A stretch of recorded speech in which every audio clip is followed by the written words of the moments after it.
Bom dia, gente, sejam bem-vindos. Estamos no capítulo 39 de Jeremias. Simbora. Esqueci de ligar aqui o logo. Bora. Hoje eu estou com um pouco de sono. Vamos começar orando.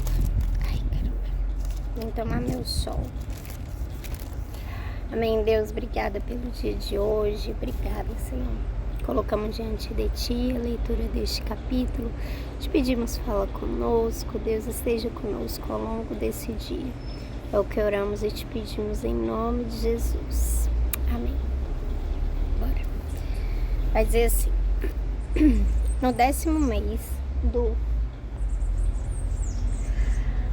9º ano do reinado de Zedequias em Judá, o rei Nabucodonosor da Babilônia veio com todo o seu exército e atacou a cidade de Jerusalém. No ano 11º do reinado de Zedequias, no dia 9 do 4º mês, eles conseguiram abrir uma brecha na muralha da cidade. Quando Jerusalém foi tomada, todos os altos funcionários do rei da Babilônia vieram e sentaram nos seus lugares no portão do meio.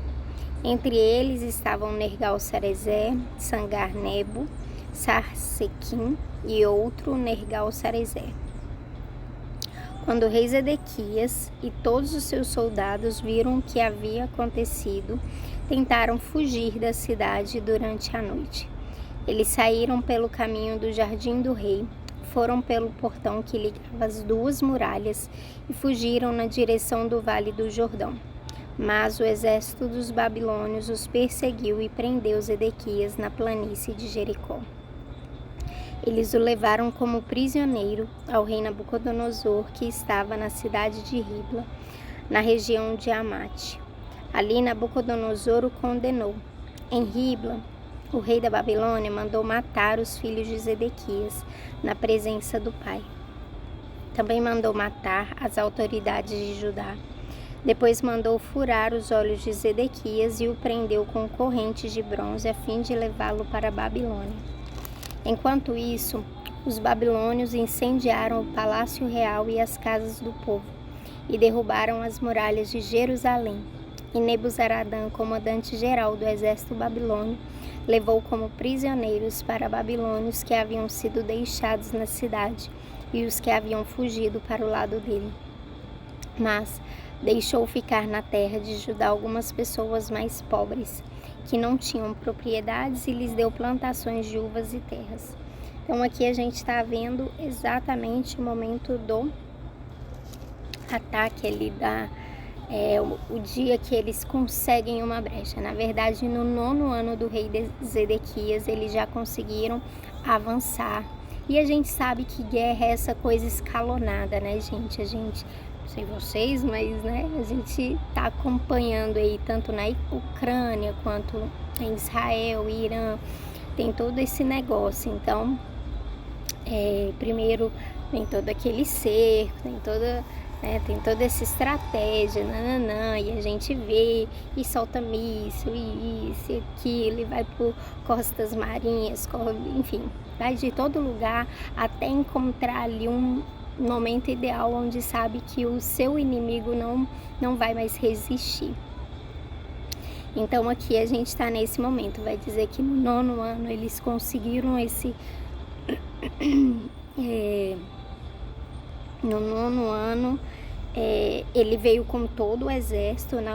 O rei da Babilônia atacou a cidade e tal, mas só lá no ano 11º que o cerco ele apertou. Eles tentaram, imagina, 11 anos em guerra, você tendo que ficar com as suas fronteiras fechadas, você passando necessidade e você fazendo tudo, né? E aí vai dizer que no 11º ano, então, eles encontraram uma brecha e conseguiram subjugar de vez o povo de Israel. Nisso, o rei Zedequias tentou ali correr, né, fugir pelo seu jardim, pelo jardim do rei, que fala aqui. Mas eles alcançaram o rei Zedequias, mataram os seus filhos, ou seja, Zedequias em momento nenhum se entregou do jeito que Jeremias, né, o orientou a fazer, mas ao mesmo tempo ele não foi morto, mas o rei Nabucodonosor matou os seus filhos, matou todas as autoridades de Israel e furou os olhos de Zedequias, assim como prendeu ali com correntes de bronze a fim de levá-lo para a Babilônia. E nisso ele queimou toda a cidade, o palácio real, todas as casas, as muralhas, derrubou as muralhas de Jerusalém. Então assim, foi aquele momento que Jeremias estava contando fazia tempo, mas nossa, é muito doloroso, né, gente? É muito difícil. A gente que tá aí vendo, né, um pouquinho que eles avançam, um míssil que eles jogam, que atinge 30 pessoas, a gente já fica com o coração na boca, com o coração na mão. Imagina, né, o estrago que foi naquela época. Imagina ver as muralhas de Jerusalém sendo derrubadas, os tesouros do templo sendo levados. Então assim, é uma coisa que realmente, provavelmente para eles foi o pior cenário da vida. E aí, beleza. E quanto a Jeremias, ele continuava preso, né, no pátio lá da guarda. Não voltou para a casa de Jonatas, aquele lugar que ele fala que não queria voltar para lá de jeito nenhum, porque senão morreria, e nem pro poço, né, que a gente viu no capítulo passado. E aí no versículo 11 vai dizer assim: e Nabucodonosor, rei da Babilônia, deu a Nebuzaradã a seguinte ordem a meu respeito: vá buscar Jeremias e cuide bem dele. Não o trate mal, mas faça por ele o que ele quiser. Assim, Nebuzaradã, junto com Nebuzasban, alto oficial, e Nergal-Sarezer, que também era alto oficial, e todas as outras autoridades do rei da Babilônia, mandaram me tirar do pátio da guarda. Fui entregue a Gedalias, filho de Aicã e neto de Safã, e ele me levou para casa. Assim, eu fiquei em Jerusalém, no meio do povo. Então, aqui a gente vê que o rei Nabucodonosor, ele mandou Nebuzaradã, que era ali o seu, né, alto oficial de guerra, cuidar de Jeremias. Por quê? Provavelmente ele já tinha ouvido falar de Jeremias, e não era porque Jeremias estava mal comunado com ele, mas é realmente porque ele sabia, tipo, o próprio Nabucodonosor, ainda que ele não fosse servo do Deus Altíssimo, sabe, ele foi chamado de servo pelo próprio Deus, e ele sabia ali a movimentação. A gente viu como Jeremias, ele era influente, ele era, né, ele lidava com os embaixadores, e em todo momento ele falava algumas... Oi, bom dia! Fala, meu amigo, deu saudade? Veio aqui matar a saudade de mim.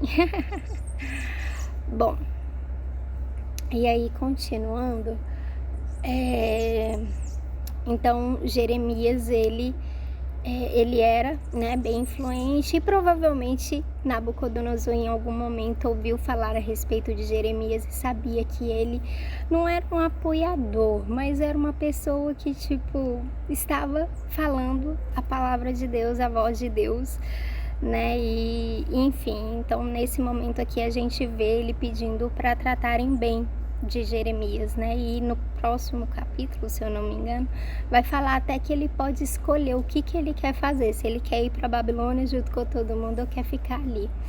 Outras pessoas também que foram favorecidas pelo rei Nabucodonosor foram as pessoas mais pobres, que ele não tinha interesse mesmo, então, e precisava de gente para cuidar, não podia, né? Depois a gente vê em outros livros também, a gente vê que alguns outros povos foram colonizando, né, ali. Então aqui a gente vê que ele deixou que os mais pobres cuidassem de vinhas, de terras, de plantações. E aí vai finalizar esse capítulo dizendo assim: enquanto eu, ainda estava preso no pátio da guarda, o Senhor Deus falou comigo. Ele me mandou que dissesse a Ebed-Meleque da Etiópia que o Senhor Todo-Poderoso, Deus de Israel, tinha dito o seguinte: conforme prometi, não trarei progresso, e sim destruição a esta cidade de Jerusalém. E quando isso acontecer, você estará aqui para ver.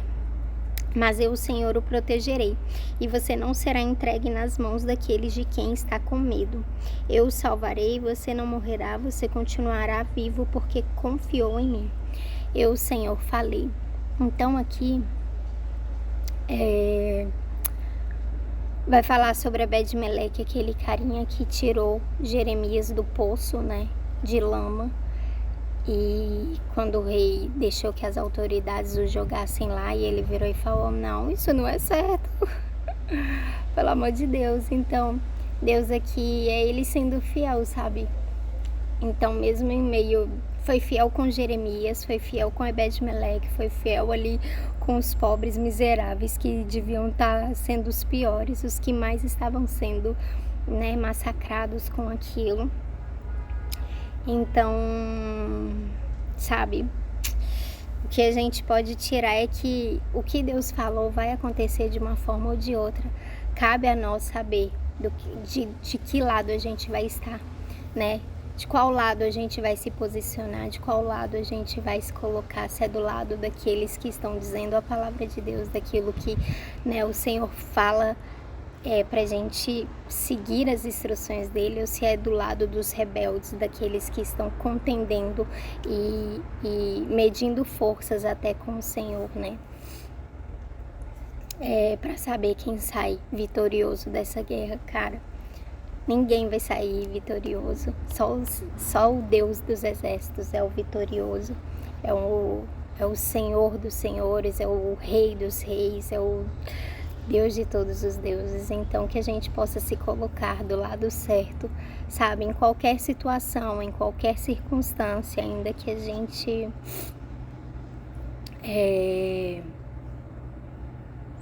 gente queira muito, né? Eu tenho falado aqui volta e meia a respeito de algumas coisas que pareciam, cara, como é que Deus fala uma coisa dessa do nosso estado, do nosso país? Como assim, Deus? É Israel, seu filho amado, a menina dos seus olhos. Mas aquele povo tinha pecado tanto que o Senhor falou: não é mais a menina dos meus olhos, não por agora, não nesse tempo, não durante 70 anos. Então faz o que é melhor, sabe? Abre mão do seu sonho, daquilo que você, né, acredita ser o melhor para você. Vai com eles, eu vou proteger vocês. E assim foi. E aí Jeremias, Ebed-Meleque, todas essas pessoas aí tiveram a oportunidade de continuar a viver, de desfrutar da fidelidade do Senhor. E é isso. Que nós possamos então estar sempre em sintonia com aquilo que é a favor, está do lado de Deus e não contra Deus. Amém. É isso. Oh, meu Deus. Fala, meu amigo. Tá aí até agora. É isso. Eu vou finalizar aqui, gente. Tomar meu solzinho. Muito obrigada, meu amigo, por ter ficado aqui. Depois a gente se fala. Daqui uns dias eu tô voltando. Não fique morrendo de saudades. Tchau. Eu vou aproveitar, né, que hoje eu acabei cedo, até que enfim. Todos os dias eu tenho passado do horário. Beijinhos. Tchau.